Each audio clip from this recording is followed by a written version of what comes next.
cette semaine, j'ai eu beaucoup de personnes qui m'ont écrit, est-ce que ça va, nous te soutenons. Moi, je ne comprenais pas. On te soutient, on est avec toi. J'ai dit, mais qu'est-ce qu'il y a, on est avec moi. Et tout, j'ai dit, alléluia. Alors, ma petite sœur, elle m'envoie, balance une vidéo. Et puis, il y a une des couples, on a, ouais. Et puis, j'ai demandé, il faut mettre la photo, un pasteur, audio pasteur assistant. Mais vous êtes pas pasteur assistant. Et il n'y a pas ma photo dans le bureau. Alors, apparemment, ça a fait un tollé. Bon, moi, je n'ai pas le temps, je n'ai pas suivi. C'est juste mon petit frère, ma petite sœur et 2 ou 3 personnes autour qui m'en ont parlé. J'ai dit, bon, écoutez, je pense que, comme a dit mon petit frère, ceux qui me connaissent, honnêtement. Vraiment, ça, c'est des débats dans lesquels, je dis ça pour nos invités qui sont peut-être là pour la première fois, c'est des débats dans lesquels on ne peut pas entrer au temple de la foi. Et je vous dis très honnêtement et en toute humilité, il y a très rare dans notre génération des personnes qui ont un message aussi christocentré comme le mien. Quand vous m'écoutez parler, quel que soit l'endroit où vous êtes, vous avez envie d'une seule chose, c'est de vous rapprocher de Dieu. Vous avez envie d'une seule chose, c'est de connaître davantage Jésus.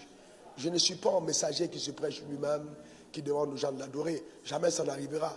Et peut-être c'est une prophétie de l'enfer, mais nous annulons cette prophétie au nom suprême de Jésus. On dira que cela n'aura pas lieu.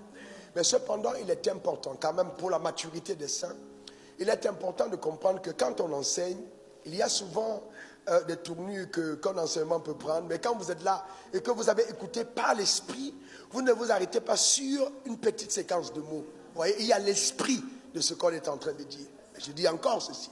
Un pasteur assistant qui est mon pasteur assistant, qui est dans les bureaux, qui sont mes bureaux. Et c'est tout à fait normal que dans son bureau, il mette ma photo.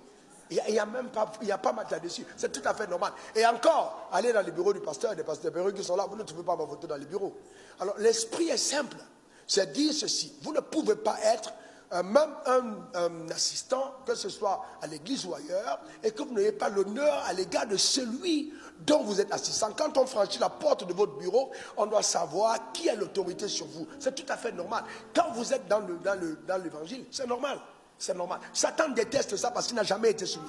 Il n'a jamais été soumis. Satan n'a jamais connu la soumission. Jamais. Et puis, bon, je vais dire aux gens d'être matures.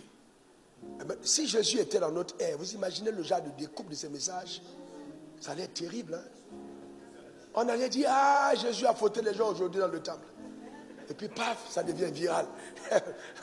Jésus a dit, les prostituées, les publicains, ils vont aller au royaume des cieux avant les pharisiens. C'est pas normal. Pas de découpe spéciale. Je ne suis pas venu apporter la paix. Je suis venu apporter l'épée. Comment est-ce qu'il peut être prédicateur de l'évangile? Il dit qu'il n'est pas venu apporter la paix. Il est venu apporter l'épée. Ne soyez pas charnels.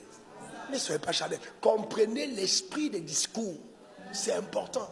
D'ailleurs, entre-temps, demande à ton voisin, est-ce que la photo de ton pasteur est dans ta chambre?